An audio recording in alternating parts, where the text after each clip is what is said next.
അപ്പോൾ 65-ാം വയസ്സിൽ +2 തുല്യതാ പരീക്ഷയിൽ റാങ്ക് നേടിയ തിരുവനന്തപുരം ആറ്റിങ്ങൽ സ്വദേശി അനിതാകുമാരി അമ്മയെ ഓർമ്മയുണ്ട് പ്രേക്ഷകർക്ക്? ഓർമ്മയില്ലേ? ഉണ്ട്. 3 വർഷങ്ങൾക്കിപ്പുറം നിയമപഠനത്തിനുള്ള തയ്യാറെടുപ്പിലാണ് അനിത. തിരുവനന്തപുരം ലോ അക്കാദമിയിൽ അഡ്മിഷൻ എടുത്തു കഴിഞ്ഞു. ആഗ്രഹങ്ങൾക്ക് അതിരുകളില്ലെന്ന് ആവർത്തിക്കുകയാണ് അനിതാകുമാരി. 80 വയസ്സുള്ള ഒരാൾക്ക് വിദ്യാഭ്യാസം നടത്താൻ പറ്റുമോ? ഞാൻ സാറിനോട് ചോദിച്ചാൽ എന്തുകൊണ്ട് പറ്റില്ല സാർ, നമുക്ക് മനസ്സുണ്ടെങ്കിൽ നമുക്ക് നടക്കും. കാരണം education is A life long process. അതിങ്ങനെ നീണ്ടു പോകുന്ന ഒരു പ്രോസസ്സാണ്. ഈ പറഞ്ഞത് വെറുതെയല്ല. +2 തുല്യതാ പരീക്ഷ, കേരള യൂണിവേഴ്സിറ്റി സോഷ്യോളജിയിൽ ബിരുദം, പിന്നാലെ തിരുവനന്തപുരം ലോ അക്കാദമിയിലെ നിയമപഠനം. അനിതകുമാരി വിജയഗാഥ തുടരുകയാണ്.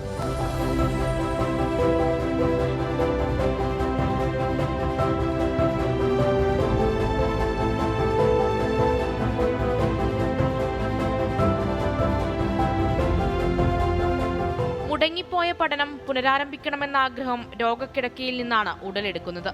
അപ്പോൾ പ്രായം 65. കുടുംബത്തിന്റെ ബാധ്യതയെല്ലാം ചുമലിലേറ്റിയ കാലം കഴിഞ്ഞു.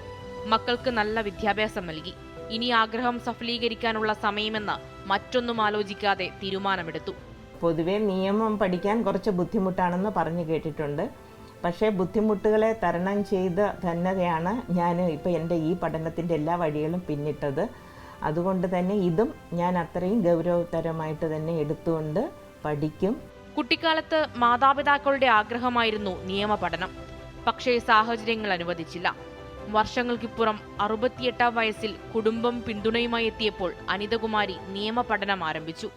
ഈ പ്രായത്തിൽ നമ്മൾ പഠിക്കുമ്പോൾ പല കോണുകളിലും നമുക്ക് വിമർശനങ്ങൾ ചിലപ്പോൾ വന്നേക്കാം. പക്ഷേ ആ വിമർശനങ്ങൾ നമ്മൾ പോസിറ്റീവായി ആണ് എടുക്കണം. ഞാൻ ആ വിമർശനങ്ങളെ പോസിറ്റീവായിട്ട് എടുക്കും. കാരണം വിമർശനങ്ങളാണ് നമ്മളെ വളർത്തുന്നത്. അടുത്ത മാസം തൊട്ട് ലോ അക്കാദമിയിലെത്തി റെഗുലർ ക്ലാസുകളിൽ പങ്കെടുക്കണം. കൊച്ചുമക്കളുടെ പ്രായമുള്ള കുട്ടികളോടൊപ്പം പഠിക്കാമെന്നത് അനിതകുമാരിക്ക് ആവേശം. സാരി എന്ന ശീലത്തിൽ നിന്ന് കോളേജ് യൂണിഫോമിലേക്കുള്ള മാറ്റത്തിൽ ആശങ്കയുണ്ട്. പക്ഷേ പാഠപുസ്തകം മടക്കി വയ്ക്കാൻ പിന്മാറാൻ തയ്യാറല്ലെന്ന് മാത്രം. പഠനം എല്ലാത്തിനും മറുമരുന്നാണെന്ന് കേട്ടിട്ടില്ലേ? അത് പ്രാവർത്തികമാക്കുകയാണ് നമ്മുടെ കഥയിലെ നായിക. ഇനി 3 വർഷം നിയമ പഠനത്തിന്റെ നാളുകൾ.